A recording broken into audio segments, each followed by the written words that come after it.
Welcome back to the channel, guys. My name is Lutelizius and today I am presenting the part 2 of the Shockwave Totem Deep Guide for Path of Exile 2.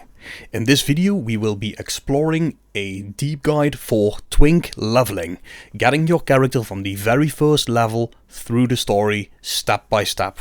We will be showing the tree level by level, at which stage you take various important points within that tree.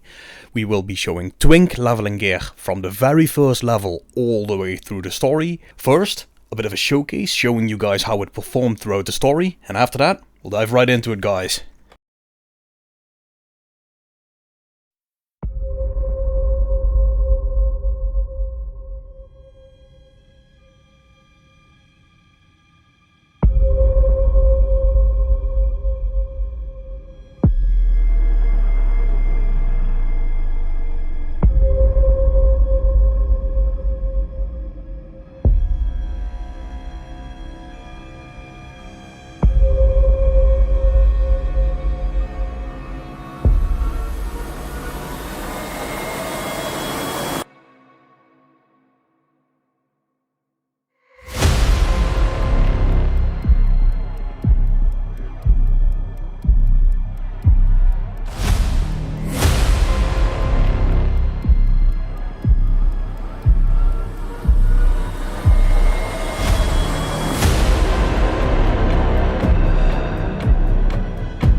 Guillotine.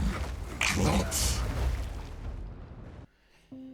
Alright guys, let's take a look at the skills and the order of importance for support gems. Keep in mind, this is not my Titan. This is a character I've been leveling to answer Titan versus Warbringer test results and to find out which one of the two characters is the strongest. As well as give you guys an idea on whether Warbringer is just as viable as Titan. We'll get back into that in next week's video. But for now, know that these numbers are obviously not the same as the Titan numbers. So, the order of importance is Overabundance, Magnified Effect, Martial Tempo, Brutality, and Jagged Ground. Now the Jagged Ground becomes possible because we're not dual wielding, we're using a shield. And that means we have far less mana cost or life cost with blood magic than we would usually have. And that means we have a pretty decent upkeep on our totems. And we can put all of them up as it is right now at this level. Creating the Jagged Ground from the totems and the other totems exploding that Jagged Ground. It creates a little bit more AoE it seems, there is definitely more damage there, but Jagged Ground is a 6th important gem. If you cannot cast your totems like this and your life regeneration isn't where it needs to be, you will change Jagged Ground out for Inspiration just like you do on the Titan. For our passive buff or aura we are using the Trust at Time of Need with Vitality to gain that extra bit of regeneration that is so crucial to keep us from dying to degens, and obviously lets us cast our totems at a reasonable pace. For an additional passive or an additional buff, we will have quite a bit of extra spirit available. I didn't do the quest yet for the additional 40 spirits, I need to go back and do that. But if we have enough spirit, we will gain 100 in total. We might have 50 spirit left to do something else. Now, I don't know where we go with that 50 spirit. We could go for scavenging plating or whatever it's called for the extra armor, but armor really isn't that great right now. So I just don't know. Leave a comment in the comment section below what you would do with the spirit that you have left over. All suggestions are welcome. During the leveling process, when we are not yet secure with our chance to hit through resolute technique and our totems don't yet have a chance to hit of 100%, we will be obviously socketing in precision with Time of Need as well.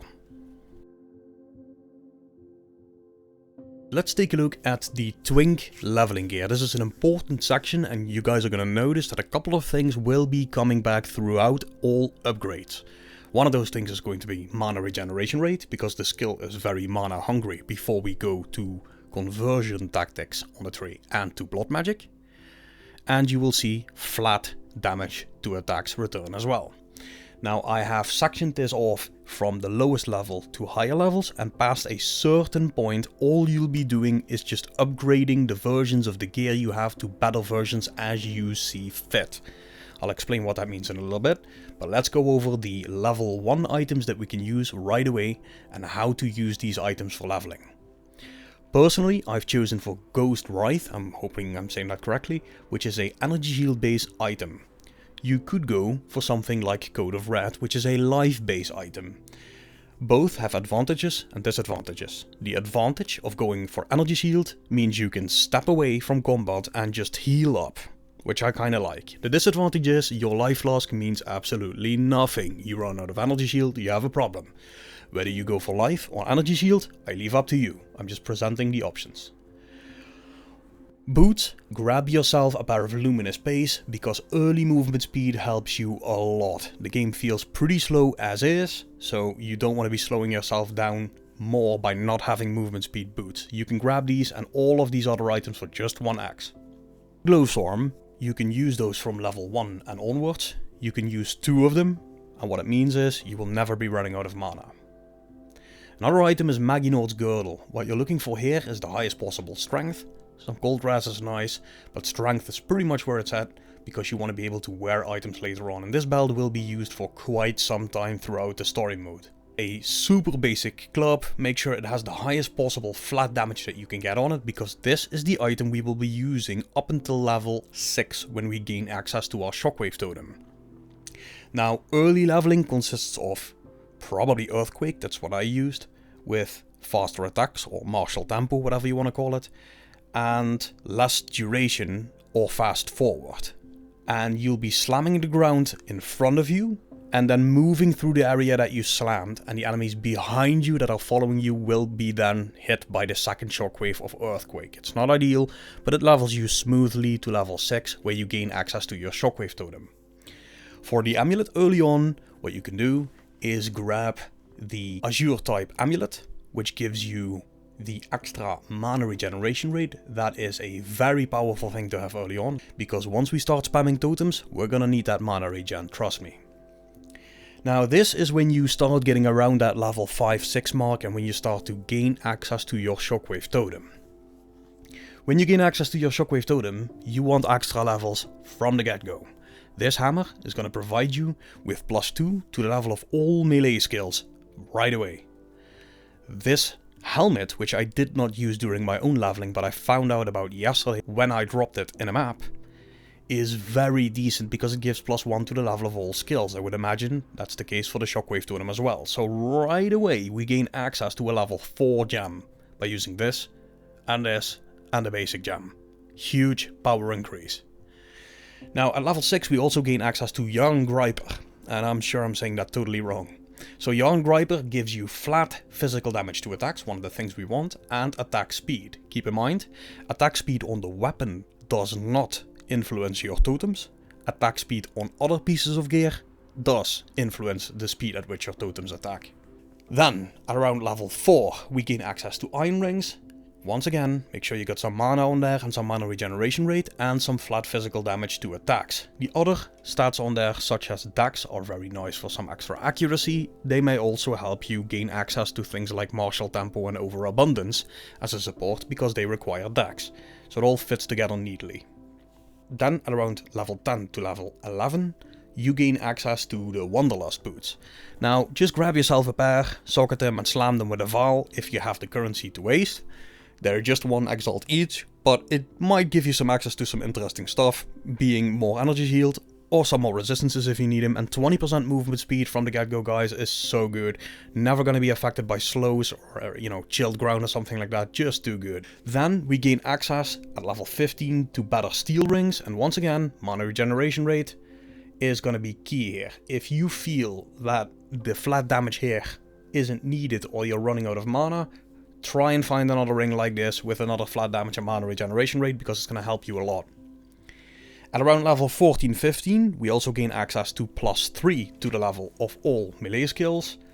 I would highly recommend you upgrade when you can. +1 level is an absolute huge amount of extra power. To that point, at around level 20 we gain access to +1 to the level of all melee skills on gloves. Once again, a huge upgrade. Grab a couple if you can with some flat damage to attacks, and you're gonna be one happy slammer. At around level 24 we gain access to the most important Twink leveling gear piece there is, and the most pricey as well, because it gives us an additional totem, and this is when this build starts to get a lot stronger. Now don't get me wrong, from level 6 you'll be slapping the Crypt boss without any problem, the Cowbell or Crowbell or whatever he's called without any trouble, but just adding that extra totem is gonna be huge. It is the most expensive piece to level with as well. It is a 10 exalt piece. Make sure that when you look for this piece on trade, you go to the trade side, you go to buyout price under trade filters, you click relative and you change it to exalted orb, because people are asking 1 divine for the amulet. At around that same level, you will gain access to better steel rings as well. Once again, flat mana, mana regeneration rate, get a little bit of extra flat attack on there, and once again, very happy slammer. Now, at around level 24, around that same level, I upgraded my boots because I wanted the same amount of movement speed, but I was kinda opting out around that level of the energy shield because life became more accessible with the strength scaling that we had done. So I went for a pair of boots that gave extra life, movement speed 20%, and resistances across the board. Now at around level 28, we gain access to rings like these. Now I slammed the life on there myself with an additional exalt because I had exalts left. When I bought it, it just had flat mana and mana regeneration rate. Now for the helmet, I went for a Thrill Steel Onslaught helmet. Now Onslaught is different in PoE 2 than in PoE 1. In PoE 1 it provided 20% increased attack and cast speed and movement speed. In PoE 2 it's providing just 10% movement speed but it still provides 20% attack speed and cast speed. Now 10% movement speed on top of the 20% you have already, you're gonna feel that it's gonna feel much more smooth. Now at around that same level we also gain access to +4, and we will already be using Giant's Blood. So make sure when you buy these +4, the strength requirement fits what you need, which is 3 times what you see right over there. Now at some point you're gonna have to make a choice. Will you keep running around with that speed and that power, which is very possible, or do you prefer a little bit more safety? And this is where level 30 plus Twink leveling comes in and Twink gearing comes in, because from this point, as you can see, most of your gear is going to be rare gear, and you're going to be stacking high life resistances as you see fit. Probably a little chaos rares because the Viper is coming up in Act 3. Horrible fight, everybody loves it. And we will be adding something like this as well, because at a certain point the level scaling from the gems takes over in power in terms of something like an Idol of Uldern. You can sell this right after, or you can keep using it. It's a preference, it's up to you. Past a certain point, all you'll be doing is grabbing better versions of the gear you already possess as you need it. So when you feel you're entering a zone and you're like, I'm getting slapped because there is a lot of lightning damage here, and then all of a sudden you press character sheet and you realize that your lightning resistance is far too low, just upgrade as you go. Now, there is a reason there isn't much more in the Twink section than this, because this is pretty much all that you need that carries you. I'm not upgrading to +5, I'm not upgrading to +6, I'm going with my old weapon of +7 right away. For those that rightfully so think that 10 or 15 or 20 divine or where it's going for a +7 is way too much, you can go +6 very early. I think it's like level 55 you can already use a +6 weapon. But I have found that just getting these +4s is all you need. So around level 55 you gain access to some main power. And with main power I mean you gain access to belts like this, which is just really good. Chaos rares on there. At around level 55 you gain access to rings like these. You could get triple resistances on there, but guys, realistically speaking, these are really expensive. So what you do is you set up a couple of life searches and you make sure that the items that you want have life, resistances that you need, and you make sure that they're not more expensive than what you are willing to spend for it. Do not make the mistake of just buying stuff willy-nilly. You can do life searches and get stuff a lot cheaper. Let's take a little bit of a look at the skill tree. I have made various different skill trees to show you guys phase by phase where we are going. But I think it's important for you guys, and that was one of the questions I got a lot. How do I path at which level? What do I take first? Etc. So what we're going to be doing is we will be starting with this arch of melee damage right here. We'll be going down, taking the AoE, which is really important for the clear, and then we are here. And at this point, it really depends, did you follow the Twink leveling guide for the items to a T, yes or no? Because if you have the right items, the amount of power that you are going to gain from Ancestral Reach, the support of Ancestors, and the Carved Earth is not needed right away. Instead, we are rushing downwards and getting towards Giant's Blood at around level 28, where we can wield 2 +4 level weapons, and obviously grabbing that +1 to the number of maximum totems.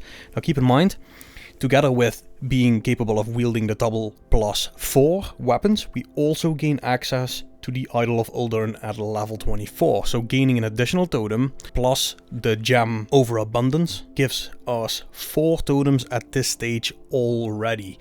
1 from here, 1 from the totem themselves, 1 from overabundance, and 1 from the amulet. That means 16% increase attack speed from this node, 20, 24. Always path on this right hand side. This is going to help you already with some regen, and you're going to find out that once we gain access to jewel sockets, what we will be using is jewels with life regeneration rate as 0.1 importance. If you can get something that scales the damage of your totems with that, that is great, but if you can't, life regeneration rate is the most important thing to get. And this is how you'll be walking around at level 28.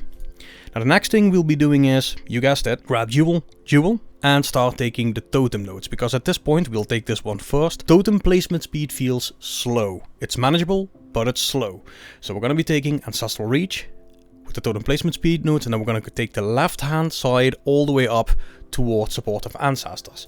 From there we take this node with the totem damage as well, and that puts you at 53 points. Now all the other things of the tree are still the same. Let's take a look at the next one. So the next tree has changed. We are rerouting from melee to regen, and we are also taking price of freedom for the time being, because you will notice that even if you followed the Twink leveling guide section for gear to a T, your mana costs are going to be very high once you start stacking those levels up. And what you'll be doing is you'll be going this route instead. Grab that extra regen from here, from here, from here, and make sure you convert a portion of that mana cost to life cost to help you cast those totems more frequently. We're also then going down and grabbing yet another totem. If you're still using the Idol of Uldern, this means you will have 5 totems. If by this point you're using a +2 amulet, you will have 4 very powerful totems. You're going to be grabbing an additional dual socket, and once again guys, like we said, life regeneration rate takes precedent over all here. The next 3 nodes you'll be taking is skill speed, which is directly tied into attack speed of the totems, and mana cost converted to life cost. So this little cluster here is gonna just lower your mana pressure by a lot. Next up, and this is around level 60, in the bottom of the tree nothing is changing, but there is definitely some stuff changing on this side. We will be removing the price of freedom and all the nodes that are connected to it, and we will be taking blood magic instead. We will also be taking this dual slot and this dual slot, and every dual slot that you have will now have life regeneration rate. That's 1, 2, 3, 4, 5, 6 already. Make sure it has 14%. If you can get the damage on there, that's great, but life regeneration rate is absolutely needed for running blood magic. Now, if you cannot sustain blood magic just yet, stay away from it and just keep using these nodes that we are using here. But if you're not scaling too high and you're not already running around with double +7 weapons, you will be able to use blood magic at this stage. Now where you go from here, there are a couple of routes to take, but what I did was I started scaling AoE from this point. So I took a little bit extra AoE here. We can connect completely and sever this connection, but it's an additional point. If you are Titan, it is worth taking those small nodes as well with the 50% scaling and just removing the strength node there. You will be taking AoE from here, and guess what guys, yet another dual slot. Once again, life regeneration rate and anything that scales your totem damage. Now the next up is going to be one where we will be messing around a little bit with end game things that we can do. We will be grabbing yet another dual slot, we will be grabbing the strength nodes that we can here, and from this point it becomes a preference question. What do you prefer from your build? Do you need more regen? Grab mass rejuvenation. That's why we path through here and not through here at this point. Do you feel your totems are too sluggish? Grab mass hysteria and grab sand in the eyes for the attack speed. But this is pretty much up to you where you go from here. Now I would recommend from this point is that you would connect through here. Drop one of these. Grab these 3 nodes for maximum life, which is very important regardless of what character you're playing. And then I would scale more AoE, like that. I would scale more attack speed, here. I would scale more attack speed, here. And I would grab the life regeneration here. At this point you're level 99 if you ever reach that point, which is very high, you know, if you can get to that point. And what you do from here is up to you. Do you still need this? You could grab this and you could remove, let's say, this for these 2. It's up to you whether you need that placement speed and placement range. I am right now running with a shield, but if you're running with a Titan, you definitely want to get that, and that would be your level 103. Now there's also some options that you could go for, and I'll leave that up to you, to go for more block in your build and let's say connect through here. But honestly guys, I've got 50% block right now on my setup on the Warbringer. If you're doing and working with a shield, that is, I'm just not dying, right? I've got 1 death on my character at level 85 and I'm already doing tier 15, 16 and above. So that highly depends on the gear that's available to you. My advice is nothing that you look at here is set in stone.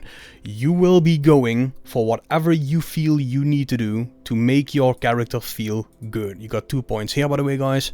So you can grab this back as well. Or you can even go for a little bit extra armor once armor becomes good. So there's a multitude of things that we can do here on this tree.